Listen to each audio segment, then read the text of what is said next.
Can machine learning and AI augment what we're doing in these sectors or these markets already? And that's where, to be honest, most of the BBC's activity is at the moment. But then it sort of leads to these questions about whether or not ML or AI can exceed the human capability, and therefore can it replace the human capability.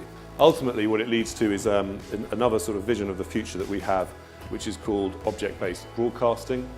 And what object-based broadcasting is trying to do is that, let's assume you moved many of the kind of pieces of media activity, many parts of the production chain into software and being transported over IP. Then you get to the point where actually, instead of broadcasting video or broadcasting audio, you can get to the point where you're broadcasting data concepts. So it's object-based in the kind of, it's a software engineering metaphor I'm sure most of you are familiar with. But the point is that what that would allow you to do is switch out different elements of those pieces of media. So AI exceed humans in media.